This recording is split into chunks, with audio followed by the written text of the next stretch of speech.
Do you feel lost when it comes to nutrition, counting macros, and the endless information there is out there about optimizing your energy and getting into the best shape that you want to be in? Jenny, the nutritionist, has designed the nutrition program for ladies who lift weights and want to build muscle and decrease body fat. Vaguely eating less and working out more is not how you create an above average shape. Building a badass shape requires a strategy where your nutrition is aligned with your training and your plan is fine-tuned. Create Your Shape is Jenny's 4-month nutrition coaching program where she'll help you change your body composition. You'll be taught the science of nutrition and you'll be able to create a nutrition routine that runs on autopilot. I have learned so much from her and she truly is the best at what she does. For Mindset Mile listeners, she's offering 10% off her 4-month nutrition program with the code MILE10. Check her out on Instagram at Jenny the Nutritionist and go to jennythenutritionist.com/create-your-shape to learn more and join the Create Your Shape ladies. Welcome to the Mindset Mile podcast, the show that'll leave you empowered to take action towards becoming the turned up version of your already awesome self. I'm your host, Aisha Zaza, and I'm so glad you're here. Let's go. Hello, friend. Welcome back to another episode of the Mindset Mile podcast. Happy August.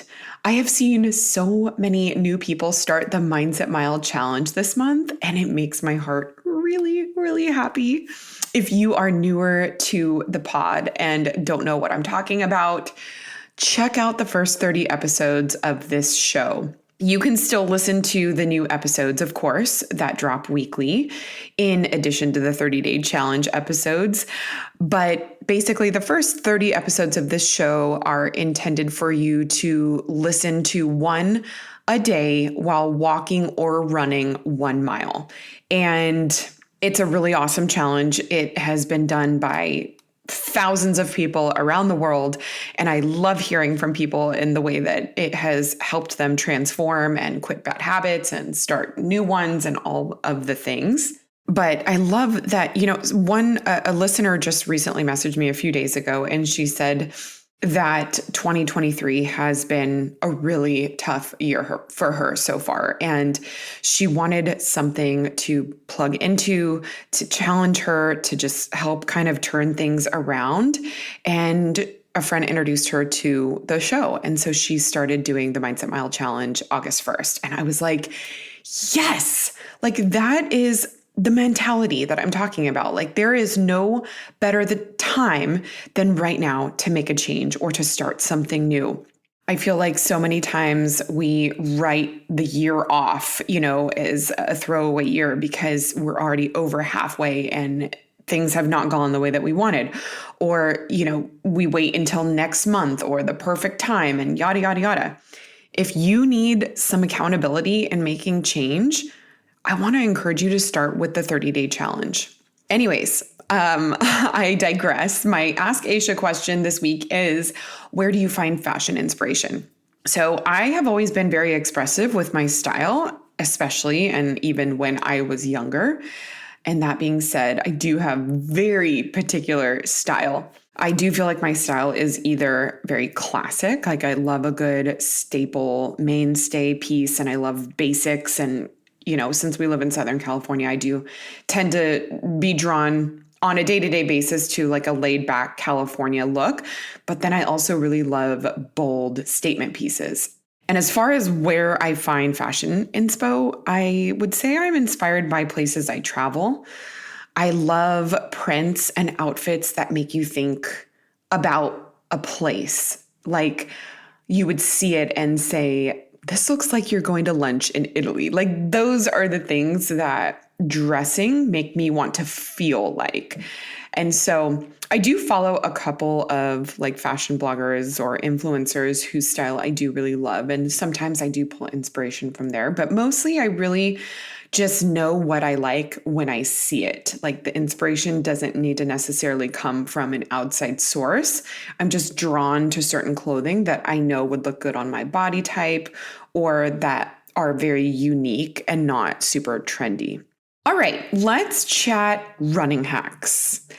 I am actually going to be running my first half marathon in November since having my kids, which is kind of crazy to me because I ran like 6 races in 2019.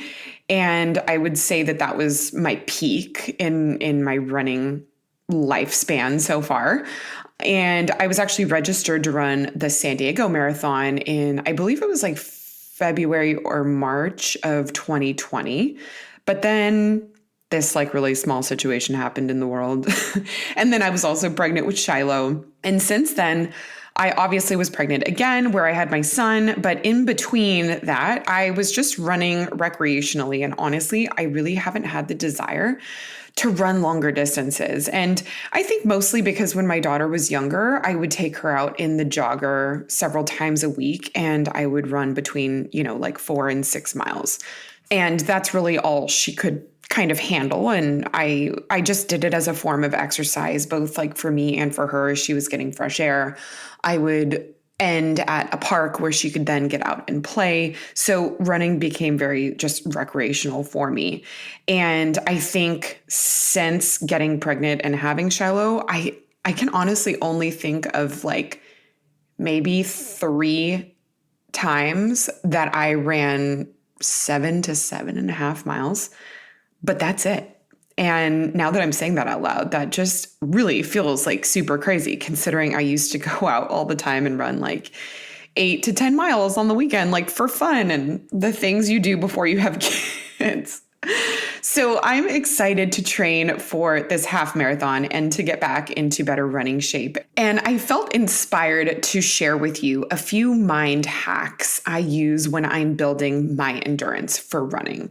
So one of the first things I do to play a little trick on my brain is that I think about the time or the distance I have left in a way that breaks it into small chunks.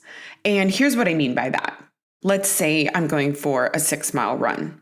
The first mile is always about settling into the run and warming up, right? And then mile 2, I usually feel like I kind of get into that autopilot mode. And the first half of the run always feels strong and steady, right? But I want to stay ahead of my mental or physical attrition rate. So I'll start saying things to myself in my head, like, in 1 more mile, I'll already be halfway done. So 2 things I want to point out here. I say in 1 more mile, right? And 1 more mile sounds like nothing, even though at that point I will have ran 3 cumulative miles. I'm saying in 1 more mile to make it sound like it's nothing. It's like a piece of cake, right? And in the second half of what I said is I'll already be halfway. And I want to quantify the second half of my run by saying I'm already to my halfway point. I never think or say words like I'm only halfway. So words have a lot of power and a lot of strength. So I want to always be thinking about how far I've come and not how far I have left to go. So that's why I'm always choosing verbiage like I'm already X way done, or I'm already 2 miles in, or already 5 miles in, instead of saying I'm only to my turnaround point or only to my halfway point.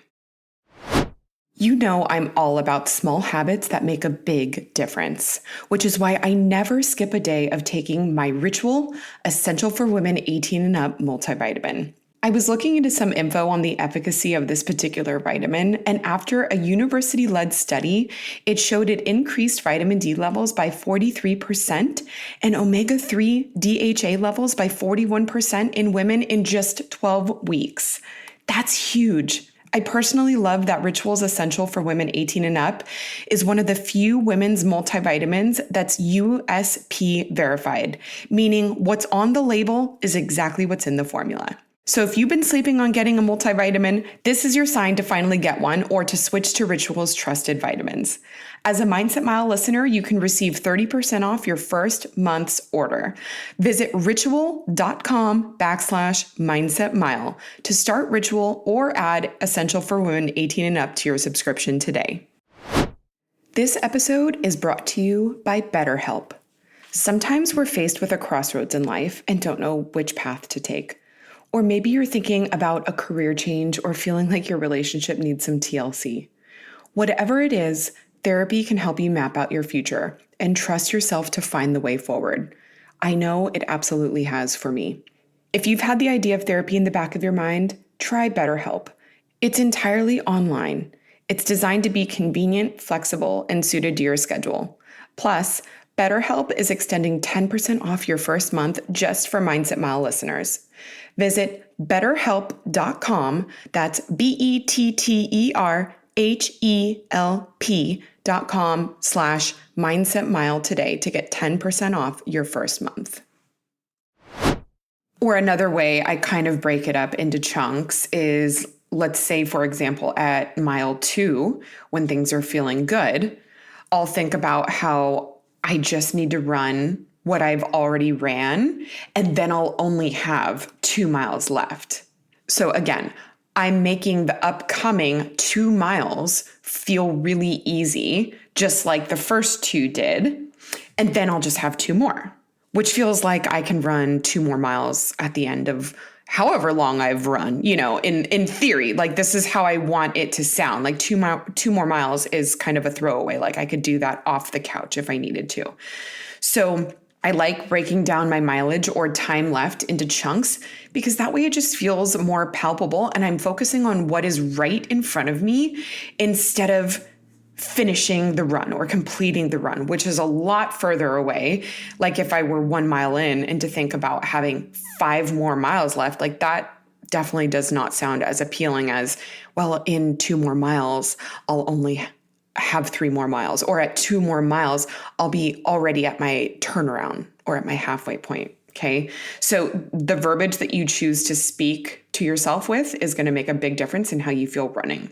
And it really doesn't matter what the distance of the run is. I'll do this for a 6-mile run and I'll do it for a 13-mile run. I'm just always finding ways to make it seem like the duration is something I can manage, no matter when I start feeling fatigued, either physically or mentally. The mental game is just really so important. The second thing I do is I envision my success.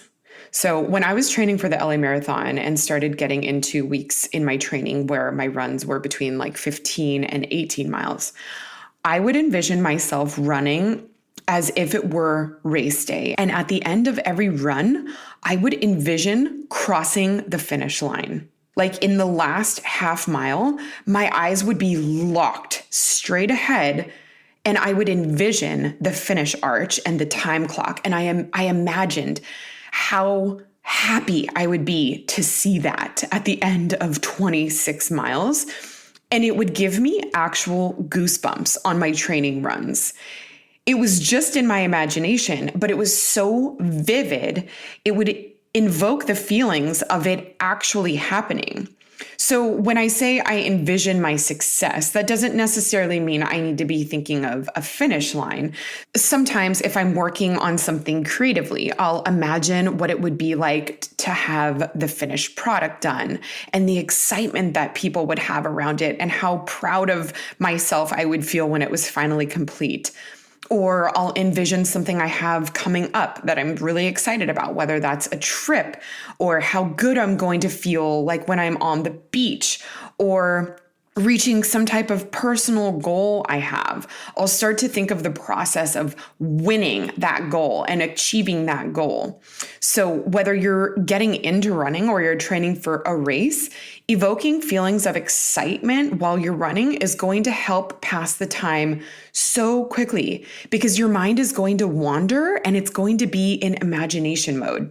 So at first, I just want to tell you, it will take some intentional effort to start thinking about some things that get you excited. But once your brain gets on that track, it'll just go. And I swear that is what makes up the term autopilot.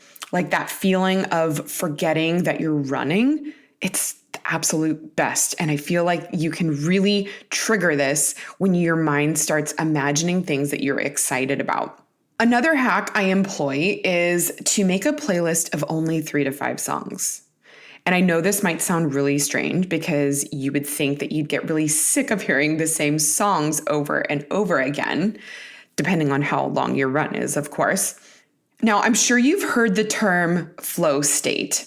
And the meaning of it is a mental state in which a person is completely focused on a single task or activity. This is a really ideal state to be in when you're running because, again, it's going to be that autopilot mode where your body is running, but you don't need to think about it. So the repetition of the same couple to few songs, that actually acts like a trance. Plus, I don't know about you, but even though I have a running playlist that's like 80 something songs and it would last for hours, sometimes I'm just not in the mood for the variety, and I'll find myself skipping until I find a song that I want to listen to more. So the beauty about having a 3 to 5 song playlist is that you know that these are the songs that pump you up when you're running or you're working out, right? Like they are the songs that you can hear a million times and still get fired up about when they come on. So reserve this 3 to 5 song playlist for when you feel like it's an especially challenging day, like whether physically you have a very long run in front of you or just mentally you're feeling a little bit like I need to drag myself to even get to this run. Save that playlist for those days. And also, I would suggest swapping out the 3 to 5 song playlists periodically. So just make sure that they are 3 to 5 songs that are like level 10 pump you up. Okay. So I hope these tips help you in your running journey. If they do, of course, tag me because I want to see your success. I want to see your wins and your growth. So tag me on Instagram at Aisha Zaza and use hashtag Mindset Mile. I can't wait to see you next week, my friend. Until then, make it a great day.